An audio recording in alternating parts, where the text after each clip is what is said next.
Hey guys, it's Wally. I'm driving. I'm on my way to the Off-Road Expo. I love this event. I went to this event a couple years back, probably almost 6 years ago now, looking for a job. And that's how I got my job. So what we're going to do is we're going to do what we did last year. We're going to walk around, talk to people, ask them how they got their job, if they like their job, and would they recommend this job for someone else. All right, rolled up. Got my pass. Time to go get this party started and talk to some folks. Nice part is our booth is right at the beginning, so it's super easy to find our pass because you just walk up to the gate.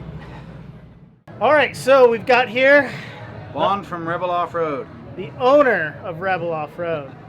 So everybody asks me, and you're your first guest today, so what do you look for when someone's coming for a job? Everyone asks me, how do you get a job in the off-road industry? What'd you do? How do you need it? What are you looking for? Well, that's an interesting question. The biggest thing is really going to be enthusiasm. You know, we are an enthusiast sport. We don't want just people coming from anywhere looking for a job. We don't want people looking for a job. We want people that want to come in and say, hey, I want to be part of this. I've heard about Rebel Off-Road. I'm into off-roading. I want to be part of the whole phenomenon around not just Rebel Off-Road, but getting involved in the sport. You got to actually care and want to be in it.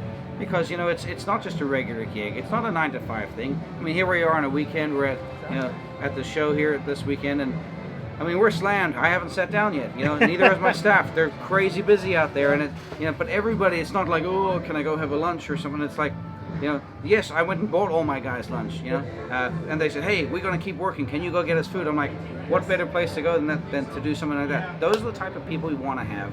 Is people that really care and have it in their heart and soul. Now you got to have some very good work ethic. You got some very good follow up because we work a lot. Yeah, and we're talking about people. So when you're talking to people, the general public, you have to follow up with them. Right? They want to hear back from you. They want to hear, hey, is this available? Is that available? So what you cannot do is just say, oh, I'll get back to you and not do that.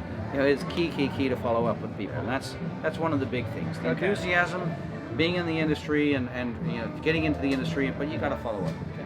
We're talking about the passion and what it takes to be part of this industry, but like what coming for this event, like did you guys do anything specific to get here? Well, yeah, when the event seasons are on or just before a show, we got to put in some crazy extra hours. And come a Friday afternoon, it's not, hey, it's 5 o'clock, I'm out of here. Even if we don't have any work to do, my guys like to hang out, have a chat to each other. They might only leave at 7 or 8. They could have left at 5. They'd rather pull their vehicles in, do a little bit of work on them. There's massive camaraderie that's got to be played around, and everybody's going to have a good time because, we are going to work the extra hours, especially like getting ready for shows and events, prepping vehicles. That requires extra time. There's what you got to do during the day, and there's what you got to do to set up for a show, and then you got to pull off the show, and then the next week you're straight back into it. So there's a lot of things that have to go into it. You got to get the right person that's willing to put in the extra time. Yeah, it'll be it'll be rewarded, but it's not just about, hey, let me work a 9-to-5. That's not what this industry's about. It's a small industry, and you got to love what you're going to be doing. And with that though, and you guys are really good at this, is the reward, right? The reward comes. These guys go off-roading. He takes his guys out. He lets them borrow his Jeeps, and it's not that bad.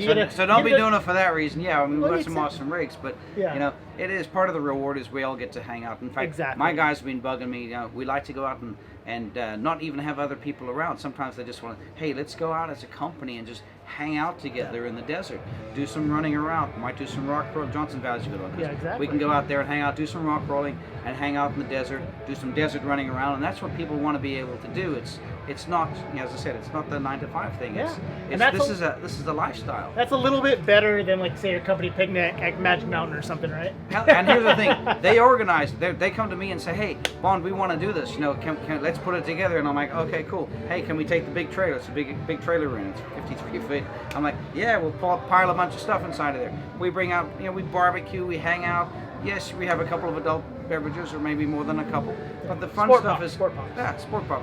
But we're having it out in the desert and having a good time. It's not, it's not this like, hey, company picnic and it's all formal and you show up there like this. We're all getting a chance to hang out. Also, because we are in front of the customer a lot, it's nice sometimes when we're not in front of the customer where we can just be with each other and just like chill out with each other. You spend more time typically with your coworkers than you do your family, so you want to hang out with the right people, and again, having like-minded people like Bond and off-roading and just generally liking each other is It's so important, and you know, like there's some camaraderie that happens, and of course there's some, you know, everybody gets a little, you know, bust each other's chops sometimes. And, Always. And that's usually, especially out in the desert, it's even more fun than, you know, campfire. There's so much to be said about having a campfire. Well, people talk a lot of crap to me, but I think that's just because they really, really like me. I don't know. Well, you know, I'm still on the fence. No, I'm just kidding. Thanks, bud. Cheers. Good morning, everybody. It's a beautiful day. I filmed like one thing yesterday. You guys just saw that.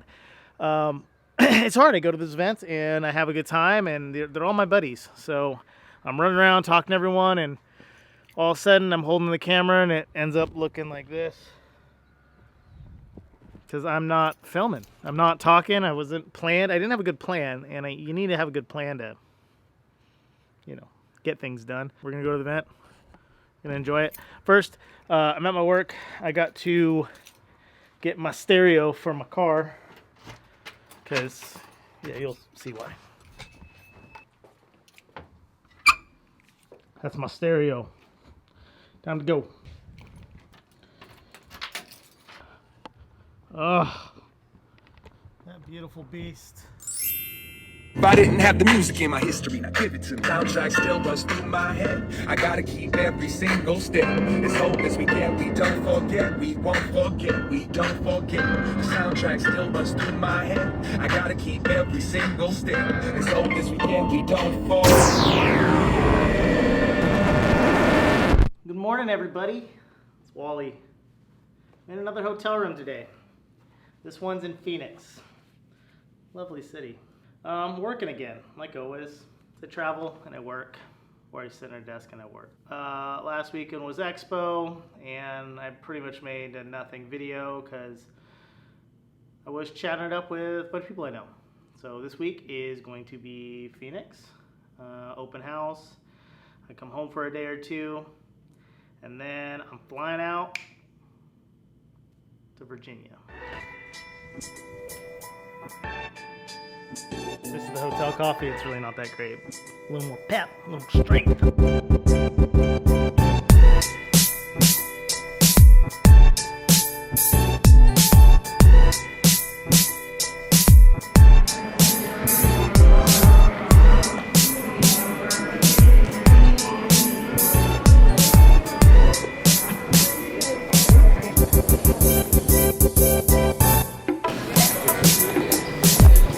Where? That's it. Watch. Mint. And this, I think zone is the same as class.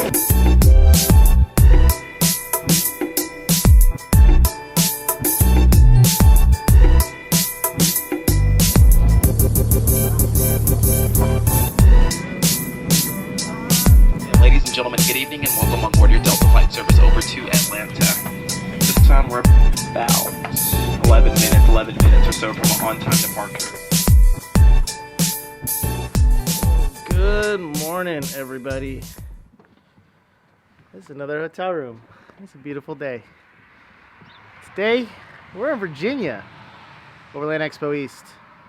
It's on day 2 of Overland Expo East. I didn't film anything yesterday, but it's nice.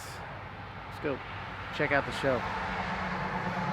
Oh, that's why. That's why I wouldn't focus. What? Because the manual focus was on what? What are you doing, Max? I spilled ice in the car. It's okay, just leave it. It's a riddle, huh? What? I don't get it. I don't either. Alright. Let's rock and roll. Got yelled at too.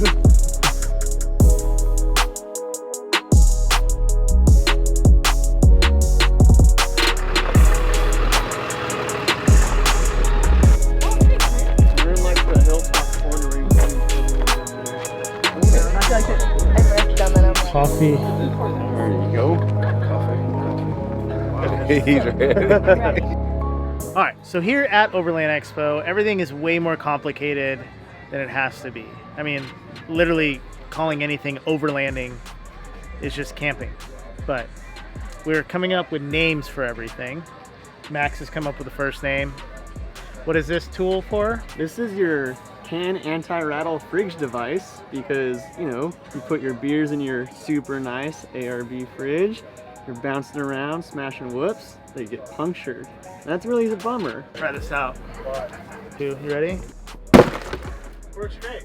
Max, what would you call this one? This is a single bedroom mobile loft. Yeah, it's a single bedroom mobile loft.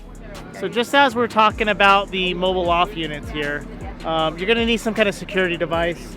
And the best security on the road is gonna have a, what do you call this, Max? It's a We're on a different level of the security system here. Well, it's not a miniature dachshund, it's a... personal protection system that comes with you. This is a miniature. This one's better suited for a small loft, as you see in the back. As far as space-wise, you're gonna wanna really have something that's really gonna kind of be able to fit in the crevices and stuff like that. So it's a great application. All the intruders. Yes. This is your puppy? Yeah, his name's Tofu. That's Tofu? Is he a vegetarian? So there's other units here at the show that are pretty exciting to see. I mean, I don't know what drugs this dude sells or how he's delivering them, but he does need to get across some vast, terrain very quickly in this amazing, what is it exactly? They're on 35s because when you show up at the Marriott, they're not just gonna let you valet all your drugs in the back and anything else, but these guys do some serious drug smuggling, and I'm really happy that they're doing it. For instance, Carrera on BFGs. And for those late night desert runs where you're peeling right off the freeway very quickly because you just saw some patrol system. I don't know who it was, but inland overland, you guys are at. You guys are doing cool shit. This is all great. I want all of it. So here we have a mobile social operational barrack system. You've got all the tools here necessary that's going to help your social media game out. You've got to have power, you've got to have fuses in case you kind of overloading the system with too much incredible information while you're on the road. And these guys got it. You're going to get thirsty, so you need some hydration. Yeah, I don't know. It's not for me. They're going fast, and they're giving out the information even faster.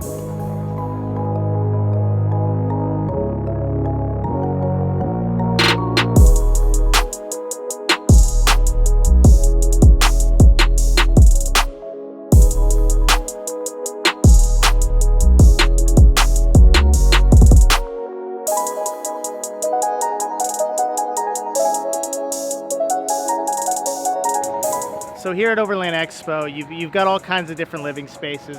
This one is an elevated living space. It increases your volumetric living quarters as it raises up. It's an electronic device. It's absolutely insane that these things are just changing the way we camp. I've never used one. Again, as it elevates itself with electronics, but it's also elevated on top of the vehicle, which is really interesting to see. Keeps you away from the bugs at night, anything that can really dampen a good weekend of camping. Love seeing this stuff.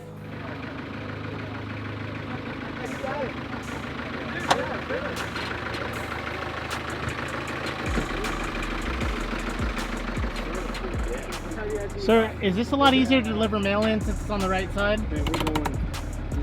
I want to come up with a really good comeback. I just can't think of it right now.